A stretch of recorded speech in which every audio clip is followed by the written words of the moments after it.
Primero, muchas gracias por la invitación. Nosotros venimos a nombre de un grupo del grupo de los jueces laborales de Bogotá para efectos de dar una claridad conceptual y de gestión judicial respecto del proceso que hemos tenido en la implementación y, digamos así, la efectividad de la oralidad en materia laboral. Ambientamos el esquema desde esta perspectiva. La justicia laboral nace con el decreto 2350 del 44, pero se estatuye definitivamente con el Código Procesal del año 48. Desde esa época nosotros hemos tenido la fortaleza de que nuestro Código Procesal parte de la base de la oralidad y de las audiencias como el escenario propicio para la adopción de decisiones. Esta adopción de decisiones realmente ha tenido diferentes bemoles porque nuestro código ha tenido un proceso de autonomía relativa con el Código de Procedimiento Civil, que en su momento, cuando se estatuye el Código Procesal del Trabajo, es el Código Judicial, un Código Judicial escrito, estricto, que frente al contraste de la oralidad lo que se ha hecho es un proceso paulatino, o había tenido un proceso paulatino de pérdida de esa oralidad, a tal punto de que la oralidad era dictada. Y ese fue el proceso que nosotros tuvimos. Y las discrepancias que habíamos tenido frente a ese particular, pero con decisiones judiciales que se soportaban por escrito, pero bajo el velo de una oralidad que terminaba siendo dictada. Ese proceso lo hemos tenido y se acentuó mucho con la reforma del Código Procesal, o la reforma del Código Procesal del Trabajo, que se encarnaron no solamente desde el punto de vista logístico con la ley estatutaria, sino también con la ley 712 del año 2001. El clamor de todos los sectores, del sector de los empleadores, ¿por qué? Porque se necesitaban decisiones prontas, los trabajadores con mayor razón, y los más preocupados, los jueces laborales. Creo que han sido en su época jalonadores de todos estos procesos. Fue así como en cooperación litigantes, asesores de empresa, exmagistrados y magistrados de la Corte Suprema de Justicia, Consejo Superior de la Judicatura, fue que se sacó una ley concertada, que es esta última, la ley 1149 del año 2007. Una ley que también con el compromiso del Consejo Superior de la Judicatura se dijo, esta oralidad se implementa, pero se implementa con recursos. Esa ley se implementa y se deja un término de vigencia hasta 4 años después. En las mesas pasadas también se dejó esta ambientación y se dejaron claras varias cosas, y quiero en ese sentido rematar porque pues también frente a la decisión de todos los colegas jueces laborales se dejó dicho que la experiencia de jueces laborales debe ser acentuada en este proceso, que fueron testigos, que son testigos de ese proceso de implementación. Yo, si bien tengo la categoría de juez laboral del circuito, pues soy, o entré prácticamente con la oralidad en Bogotá. Yo entré en el año 2012, no me presenté y soy grosero en ese sentido, entonces procedo a presentarme. Mi nombre es Leonardo Corredor, yo soy juez laboral, juez 12 laboral del circuito de Bogotá, y llevo 4 años en la rama judicial. 4 años donde he visto la experiencia de oralidad y parto de un presupuesto, del presupuesto que no tenemos centro de servicios, pero que sin la experiencia de centro de servicios hemos visto que nuestro modelo de gestión con oralidad ha funcionado, pero que hoy tiene problemas y tiene coyunturas cuya solución hemos visto que no es el centro de servicios. Que la solución es seguir concentrando nuestro equipo de trabajo en función de que ese juez, como lo dice la ley estatutaria, es la célula esencial del funcionamiento judicial y que como tal requiere lo que dice la ley estatutaria. Un juez, el secretario, que lo requiere y lo dice la ley estatutaria, así como también el personal calificado de acuerdo a cada especialidad como lo requiera, y el personal auxiliar que estime el Consejo Superior de la Judicatura. Pero todo eso lo integra la célula. ¿Y cuál es la célula? El juzgado. Ese es el modelo que nosotros entramos a defender acá. Hemos tenido unas coyunturas y aquí la sala administrativa ha sido testigo que en este proceso, en estos 2 años, hemos tenido problemas preocupantes frente a la determinación de competencias, y que curiosamente los jueces laborales de Bogotá tenemos esa problemática, porque no la tiene otra región en el país, y es Colpensiones y nuestros recobros del FOSIGA, que por la atribución del Código General del Proceso son atribuidos al juez laboral, y que el juez laboral en este momento está teniendo procesos, y eso lo va a exponer mis compañeros, donde realmente estamos viendo procesos de 25.000, 30.000 folios, 1.100 reclamaciones de usuarios por tutelas de los recobros no POS, y que toca resolver el juez laboral, y que como el FOSIGA y el Ministerio de Salud y Protección Social tienen su domicilio en Bogotá, solamente Bogotá va a conocer de esos procesos, no otra región del país. Bajo ese entendido, pues la dinámica del año pasado, el año 2015, fue una solicitud reiterada, pronunciada por parte de los jueces laborales, que infortunadamente no tuvo eco en el Consejo Superior, no sabemos por qué. Teníamos un tercer sustanciador, nos lo quitaron, y pues realmente es una circunstancia que es apremiante y que exige de todas maneras una preocupación del Consejo Superior de la Judicatura sobre el particular. No quiero extenderme más, porque precisamente la exposición va a ser a cargo de las personas, de mis colegas jueces, que con mayor experiencia en el cargo de juez laboral han tenido esa experiencia de esa transición, y cómo este modelo de gestión ha sido exitoso, pero que se torna insuficiente. Los colegas jueces son los doctores Fernando González, el juez 30 laboral del circuito, y la doctora Nancy Mireya Quintero, que no porque haya sido falta de caballerosidad, sino porque los vi y los referencio así. La doctora Nancy es la juez 29 del circuito de Bogotá. Nancy Quintero. Una pregunta antes de que te vayas. Señor. Tengo entendido que la jurisdicción laboral tuvo un académico que fue como haciendo la proyección, ¿eso es cierto? Sí, hubo, no un académico, varios. Porque cuando yo digo, o cuando mencioné litigantes, hubo una comisión de concertación previa a la implementación de la ley 1149. Esa ley estaba integrada también por magistrados de la Corte que son académicos, el doctor José Roberto Herrera, el doctor Germán Valdés, magistrado de la Corte, litigantes como el profesor Ernesto Forero, catedrático de la Libre, el doctor Marcel Silva, profesor de la Nacional. Entonces, pero ellos participaron en esa doble calidad, como litigantes y también como académicos. Confluyó la academia como parte de esa institucionalidad, bien sea como litigantes o bien sea como parte de la rama judicial. Debemos en ese punto también dejarlo claro, y que también en el seno de la sala administrativa se tuvo el apoyo. Y con esto en verdad quiero cerrar, porque la oralidad funcionó, porque en ese momento la voluntad de la ley 1149 y la voluntad del Consejo Superior de la Judicatura como parte de la expedición de la ley 1149 fue darnos un buen vehículo. De cuenta que es como que a nosotros nos hubiesen dado, nosotros que siempre estamos acostumbrados a andar en bus, y llegar a tener un buen carro, a tener un Mercedes-Benz para andar en esta oralidad. Pero ese buen carro necesita ser mantenido, necesita ser lubricado, necesita tener un buen soporte. Y hoy estamos viendo que literalmente nos toca echarle gasolina corriente a ese carrito. A eso quiero llegar, esa es la invitación también que tenemos del Consejo Superior de la Judicatura, a que oigamos con el modelo de gestión que ha sido exitoso, pero también con la claridad de que no es suficiente. Entonces, primeramente, buenas tardes. Un saludo muy especial a la doctora presente. Me alegro mucho que el Consejo se persone directamente esta situación.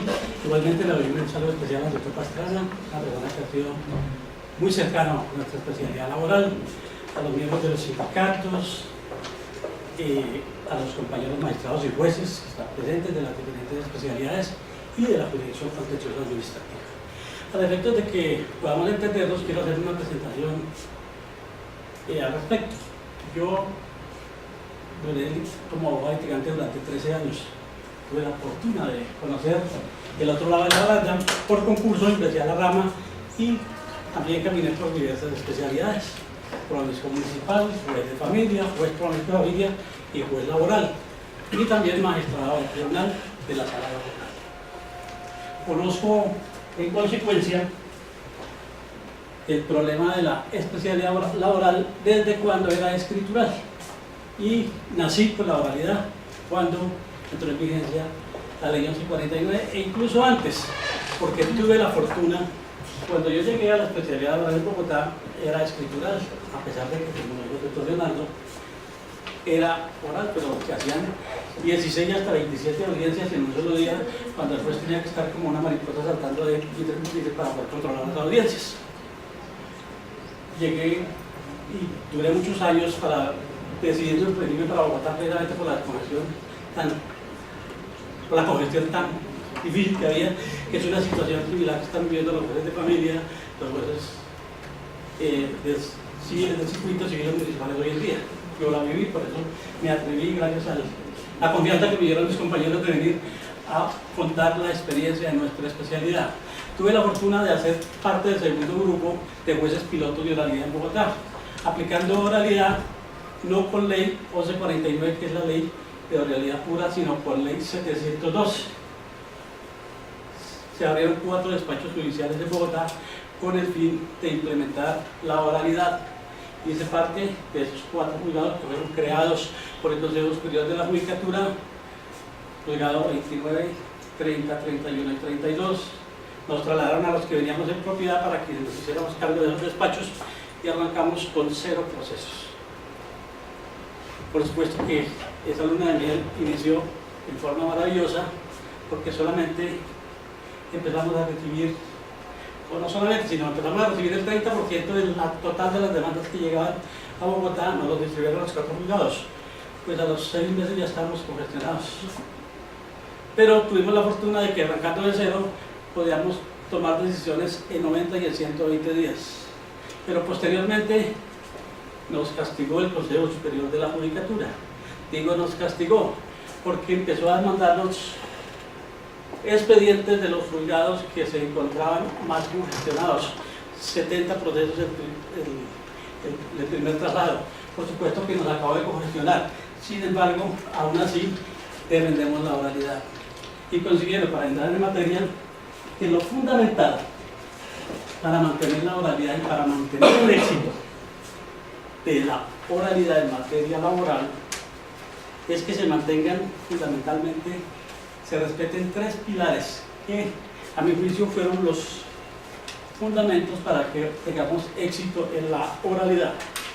El primero de ellos es mantener la estructura de los juzgados laborales con la planta tipo que nos entregaron a nosotros.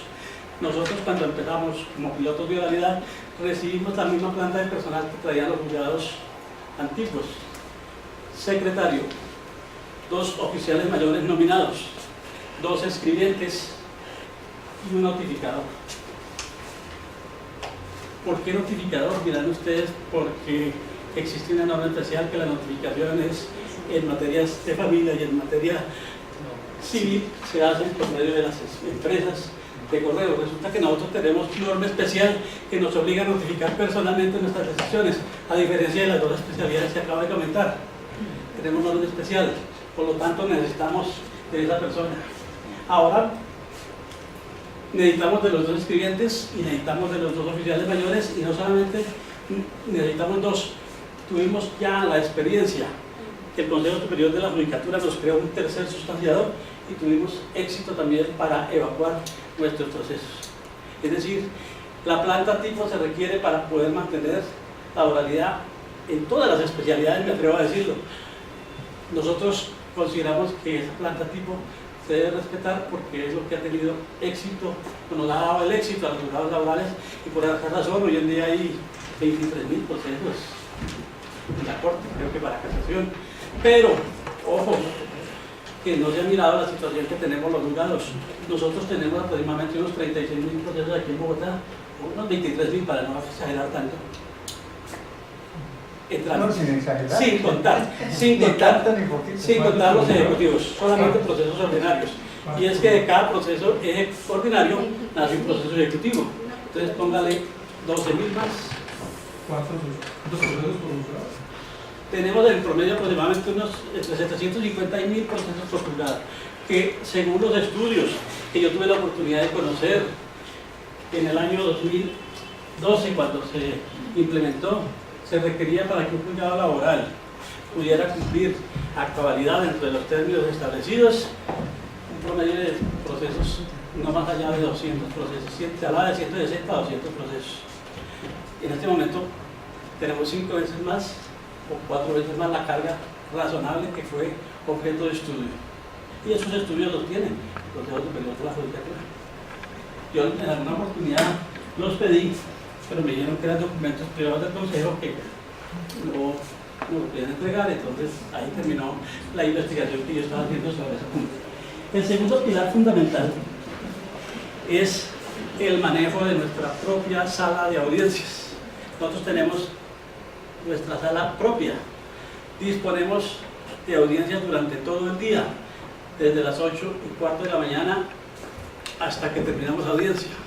No dependemos de un centro de servicios para que nos haga la administración de nuestra sala. Si quiere tener éxito en la oralidad, se requiere que cada despacho judicial tenga su propia sala.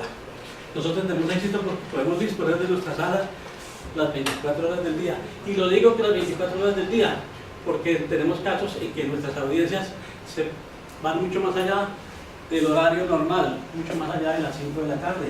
Terminamos la audiencia a las 7 de la noche, habilitamos la hora y terminamos la audiencia. ¿Por qué razón? Porque es que la ley 1149 solamente nos da la posibilidad de dictar la sentencia una vez que hemos evacuado pruebas dentro de una hora. Tenemos que dictar dentro de la hora siguiente la sentencia. Entonces nos toca habilitar la hora y continuar con el proceso para dar cumplimiento a la norma. Los civiles tienen la fortuna que tienen 2 horas y tienen otra gabelita. Pero no tienen esa audiencia. Tienen otra gabelita que pueden anunciar el sentido del fallo, sacarlo posteriormente por escrito, justificando y dice el Código General del Proceso. El tercer pilar fundamental para poder conseguir el éxito en la oralidad es la dirección del proceso, la dirección del despacho y la inmediación. No se puede olvidar que el proceso no puede salir de la esfera de custodia, dicen los penales, de vigilancia del juez. Porque nosotros controlamos los términos por medio del secretario. Tenemos la ventaja de que los memoriales se radican en el despacho y al día siguiente ya están incorporados al expediente y entran al despacho. Hablo por la experiencia de algunos juzgados que conozco, porque también tuve la fortuna de hacer parte de la escuela judicial como capacitador. Precisamente viajé por todo el país vendiendo la idea de los beneficios, las bondades de la oralidad. Y lo hice con gusto porque tuve la experiencia. Si hace necesario que no se pierda el control del proceso. Cuando se pierde el control del proceso, pues estas audiencias seguramente no podemos señalarlas como lo estamos haciendo ahora. El control del despacho. A pesar de que los jueces laborales nos encontramos en audiencia durante la jornada ordinaria, podemos en cualquier momento suspender la audiencia para verificar lo que está aconteciendo en nuestra secretaría. Tenemos el control de la secretaría, tenemos el control de nuestro despacho judicial. Esos creo que son los 3 pilares fundamentales para que tenga éxito la oralidad, y ha sido lo que hemos defendido en materia laboral, por lo cual considero que hemos tenido éxito. La inmediación pues es fundamental para efectos de la práctica de pruebas. Nosotros solamente manejamos 2 audiencias y no sé cuánto tiempo tengo para esta exposición porque tenemos mucho que decir, pero quisiera pactar con ustedes el tiempo, como decimos nosotros en las audiencias. No, pues Entonces, ¿cuánto tiempo? referirse, doctor, así como lo ha hecho de manera tan ordenada a lo fundamental para el éxito, llamémoslo así, y sería muy bueno pues contrastar con qué es lo que ustedes consideran que ha sido problemático. Tenemos como apoyo nosotros una oficina de depósitos judiciales. Esta oficina ha servido porque anteriormente, antes de que entráramos en oralidad, teníamos que cuidar esos títulos judiciales como si fuera un tesoro de lo más preciado, porque en materia laboral se presentaba alguna oportunidad, pues como en toda parte, intenciones dolosas de cobrar los títulos, porque teníamos el título físico, ya en este momento no lo tenemos. Esa es una de las ventajas que nos ha servido para el manejo de los títulos judiciales, y también lo hacemos por justicia del siglo XXI, que también es una ventaja para ordenar el pago de los títulos judiciales. Lo hacemos también autorizarlo por el sistema sin tener contacto con el título. Tuvimos como apoyo también que la sala administrativa y la Secretaría Superior de Morquitón un grupo liquidador. Ese grupo liquidador también nos sirvió muchísimo, aunque tuvimos dificultades, pero creo que fueron más las bondades que las dificultades que tuvimos con ellos, porque fueron un apoyo fundamental para nosotros. Era un contador. Era un grupo Contador y de financieros, contadores, economistas, actuarios. Es fundamental porque nosotros manejamos muchísimas liquidaciones, y liquidaciones seguramente complejas, pensiones, lo que son liquidaciones de prestaciones sociales, liquidaciones de algunas prestaciones especiales que han sido conseguidas por convención colectiva. Siempre son ecuaciones complicadas, así los abogados no nos gustan las matemáticas, los laborales sí nos toca meternos en ese cuento y aprender a hacer ese tipo de liquidaciones. Las dificultades que hemos tenido, la falta de profesionalización de nuestros, de reconocimiento de la profesionalización de nuestros compañeros empleados. Consideramos que se deben profesionalizar porque la mayoría son abogados. Asisten cumpliendo funciones de escribientes, la mayoría son profesionales ya. Y están haciendo una función muy importante en el despacho. Cada despacho, cada juez, como director del proceso, tiene a su cargo, o ha distribuido su trabajo más bien, de diferentes formas. En mi caso, los escribientes me proyectan algunos autos interlocutorios, califican tutelas, califican y también proyectan lo que tiene que ver con los incidentes de desacato. Es fundamental porque es que el número de tutelas que nosotros manejamos es altísimo, sobre todo contra colpensiones. Entonces, por seguridad social tenemos muchísimas tutelas y para nosotros son un apoyo fundamental los escribientes. Mientras nosotros estamos en la audiencia, ellos están no solamente dando cumplimiento a las decisiones, están proyectando autos de sustanciación, dando cumplimiento y también resolviendo otros asuntos. Importantísimo que sea un oficial mayor, un escribiente o el secretario que nos acompañe en la sala de audiencias. No es lo mismo que un técnico en sistemas o una persona que no tenga conocimiento del expediente se vaya a puntear una audiencia.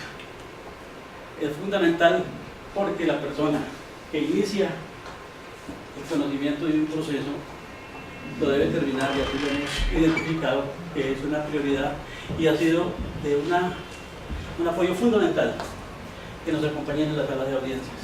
No es que esta persona esté ahí únicamente para digitar, sino que se requiere en un momento dado que nos presente, nos apoye, nos colabore con la consecución de una